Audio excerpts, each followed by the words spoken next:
In this video, we're going to break down what Google actually announced, what makes AI agentic versus just conversational, why every browser company is racing toward this same future, and the privacy implications you need to understand before you let an AI agent loose in your browser. Let's dive in. Let's start with the facts.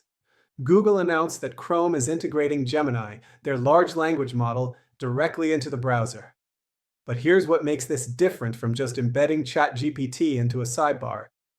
Chrome's implementation includes what Google calls agentic features. The browser can now access Gemini while you're walking around with Google Maps, while you're cycling, even while you're navigating. But more importantly, it can perform autonomous tasks. Not just answer questions, not just summarize content. It can execute multi-step workflows without you intervening. Let's start with the facts. Google announced that Chrome is integrating Gemini, their large language model, directly into the browser. But here's what makes this different from just embedding ChatGPT into a sidebar. Chrome's implementation includes what Google calls agentic features. The browser can now access Gemini while you're walking around with Google Maps, while you're cycling, even while you're navigating. But more importantly, it can perform autonomous tasks, not just answer questions, not just summarize content. It can execute multi-step workflows without you intervening. Here's a concrete example from Google's announcement. You're walking through a neighborhood using Google Maps on your phone. You can now ask Gemini, "What neighborhood am I in?" or "What are the top-rated restaurants nearby?" And it will answer contextually, using your location, the time of day, your past preferences. But that's still just a smart chatbot. The agentic part comes when you say, "Book a table at the highest-rated Italian restaurant for 2 people at 7 p.m." And the AI doesn't just find the restaurant. It navigates to the booking site, fills out the form, selects the time, and confirms the reservation. You gave one instruction. It completed a 5-step task. Google isn't alone in this race. Microsoft Edge already has similar features through Copilot integration. Opera has built-in AI that can summarize articles and assist with tasks. Arc Browser has launched AI features for organizing tabs and extracting information. What we're seeing is a platform shift. The browser is evolving from a passive document viewer into an active assistant. And Chrome, with its dominant market share, over 60% of all web browsing, just became the biggest deployment of agentic AI on the planet. This isn't a niche feature. This is mainstream automation. So what exactly makes AI agentic? Let's start with what a chatbot does. A traditional chatbot is reactive. You ask a question, it processes your input, generates a response, and waits. It's conversational, but it's fundamentally passive. Think of it like talking to a very knowledgeable person who will only speak when spoken to and only answers exactly what you asked. The entire interaction is driven by you. The AI never initiates action. It never pursues a goal. It just responds. An agent is fundamentally different. An agent has a goal. You tell it what you want to achieve, and it figures out how to get there. It can use tools. It can make decisions. It can execute multiple steps. And crucially, it can adapt when things don't go as planned. Let's say you tell an agent to research the best wireless headphones under $200. A chatbot gives you an answer based on its training data. An agent actively searches current websites, compares prices across retailers, checks recent reviews, and compiles a report. It's proactive. It pursues the goal until it's achieved. The technical architecture that enables this is called the REACT pattern, REACT, reasoning and acting in a loop. Here's how it works. The agent receives a goal. It reasons about what to do first. It takes an action, like opening a website or filling a form. It observes the result. Then it reasons again about what to do next based on what happened. This loop continues until the goal is achieved or the agent determines it can't be done. This is completely different from a chatbot's single-pass generation. An agent has an execution loop, decision-making, and adaptation. Tool use is the other critical component. A chatbot can only generate text. An agent can use tools. In Chrome's case, these tools include opening and closing tabs, filling out web forms, clicking buttons, extracting information from pages, navigating between sites, and even coordinating with other services like Google Calendar or Gmail. The agent doesn't just know about these tools. It can decide when to use them and in what sequence. It's the difference between knowing how a hammer works and being able to build a house. There's one more crucial difference: state management. A chatbot is stateless, or nearly so. Each conversation might reference previous messages, but there's no persistent memory of goals or progress toward them. An agent maintains state. It knows what it's trying to achieve, what it's already done, and what remains. If it gets interrupted, it can resume. If it encounters an error, it knows what to retry. This persistent goal tracking and execution state is what allows multi-step tasks that might take minutes or even hours to complete in the background while you do other things. So why is every browser company racing to build agentic AI? Because the browser is the universal interface. Think about how much of your digital life happens in a browser: email, banking, shopping, social media, work applications, entertainment, research. If an AI can operate your browser, it can interact with virtually everything you do online. The browser isn't just another app. It's the gateway to the entire web. Control the browser, and you control access to digital everything. There's another advantage: data access. When an AI agent operates in your browser, it can see what you see: your browsing history, your bookmarks, the forms you fill out, the sites you visit frequently. This contextual data is gold for AI. It allows personalization that's impossible with a standalone chatbot. Google's Gemini in Chrome knows you prefer Italian restaurants because it's seen your previous searches. It knows your travel dates because it's seen your calendar.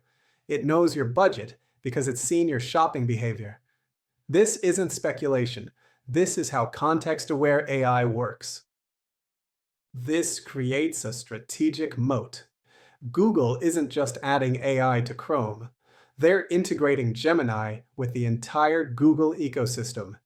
Your browser AI talks to your Gmail, your calendar, your maps, your Drive, your photos. Microsoft is doing the same with Edge and Copilot, connecting to Office, Outlook, Teams. The browser becomes the orchestration layer that ties together all of a company's services. This isn't just a feature, it's ecosystem lock-in. Once your AI agent knows your whole digital life through one company's browser, switching browsers means starting over. The attention economy is the final piece. Google makes money from ads, but if an AI agent is doing your shopping, your research, your travel booking, who sees the ads? This is the paradox browser companies face. Agentic AI makes browsers more useful, but potentially threatens their business model. The solution they're exploring is AI-mediated attention. The agent shows you options, but surfaces sponsored results. It completes tasks, but routes you through partner sites. It saves you time, but ensures advertisers still reach you. The browser of the future is an AI that serves two masters: you and the companies paying for access to you. Now, we need to talk about the implications. Because an autonomous AI agent in your browser has access to everything you do online. And that raises serious questions. Let's start with the basics. When Chrome's Gemini integration is active, what can it see?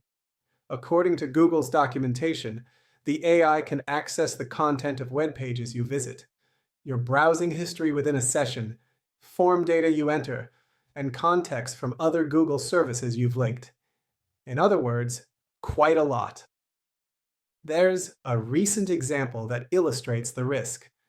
The Cybersecurity and Infrastructure Security Agency, CISA, which is literally the US government's cybersecurity authority, had an incident. Their acting head uploaded sensitive files into the public version of ChatGPT. The files were sensitive government documents. And because it was the public ChatGPT, not a private enterprise version, those documents could potentially be used in training data. A cybersecurity professional made a security mistake with AI.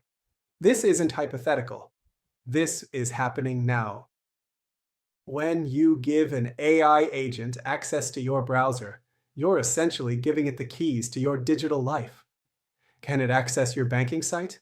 Yes, if you're logged in. Can it read your emails? Yes, if you've given it Gmail access. Can it see your private social media messages? Potentially, if you're browsing them. The security model of the web was built on the assumption that you, a human, are in control of every action.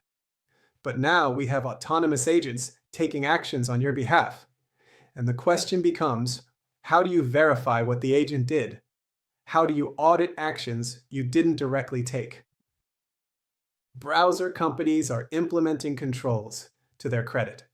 Google's implementation includes permission prompts before the AI takes certain actions. You can review what the agent did in an activity log. You can set boundaries on what sites or services the AI can access. Microsoft offers similar controls in Edge. But here's the tension. The more controls you add, the less autonomous the agent becomes. If you have to approve every action, you've basically rebuilt a chatbot. The value of an agent is doing things without constant supervision. But the risk of an agent is doing things without constant supervision. This is the fundamental trade-off. There's also the question of trust. When an AI agent completes a task, how do you know it did it correctly? Let's say you ask it to book a flight. It searches, compares prices, and books a ticket. But what if it misread the departure time? What if it selected the wrong airport? What if it agreed to a non-refundable fare when you wanted flexibility? A human doing this task would notice these details. An AI agent might optimize for a different metric than you intended, and you might not discover the error until it's too late. This isn't paranoia. This is the reality of delegating complex tasks to systems that don't think like you do. So, what should you do with this information? First, understand that agentic AI in browsers is coming whether you're ready or not. Chrome has already deployed it. Other browsers are following. This isn't a feature you can ignore. It's becoming the default way browsers work. So the question isn't if you'll encounter it, but how you'll use it. And that requires making informed decisions about what you're comfortable delegating and what you're not. Second, configure your privacy settings now. Go into Chrome settings or whatever browser you use and review what AI features are enabled. Check what data the AI can access. Set boundaries on sensitive sites like banking or healthcare portals. Use the activity logs to monitor what the agent does. Treat your browser AI like you would a personal assistant. You wouldn't give a new assistant unlimited access to everything on day one. You'd start with limited permissions and expand as trust builds. Third, stay informed. Browser AI is evolving rapidly. Features being tested today will be standard tomorrow. Capabilities will expand. Privacy models will change. Keep watching this space. I'll be covering new developments as they emerge. But your best defense against misuse is understanding what's possible. You can't make good decisions about tools you don't understand. That's why we went deep on the technical architecture, the business models, and the security implications. If you want to stay ahead of how AI is reshaping the tools you use every day, subscribe to Key Advances. We go deep on the technology, the business strategy, and the practical implications of AI developments. If this breakdown helped you understand the difference between chatbots and agents, hit that like button.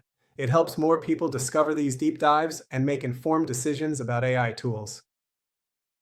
Ring that notification bell so you don't miss the next deep dive.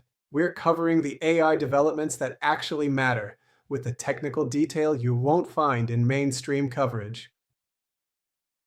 Let's recap what we covered. Google added Gemini to Chrome with agentic capabilities. Chatbots are reactive and conversational. Agents are goal-directed and autonomous, using the React pattern to reason, act, observe, and adapt until tasks are complete. Agents can use tools like form fillers, tab managers, and service integrations. Browsers are the battleground because they're the universal interface to digital life, providing access to data and ecosystems that create lock-in. But agentic AI raises serious privacy and security questions. Autonomous agents can access everything you do online, and auditing actions you didn't directly take is a new challenge. Configure your privacy settings, understand the autonomy control trade-off, and stay informed as capabilities evolve rapidly. So, now you understand what's really happening when browsers add AI. It's not just a chatbot, it's an autonomous agent that can complete complex tasks. And that changes everything about how we interact with the web. Next up, we're going to look at why OpenAI is retiring GPT-4o and what it reveals about the brutal economics of running AI models at scale. Subscribe so you don't miss it. Thanks for watching T Advances. I'll see you in the next one.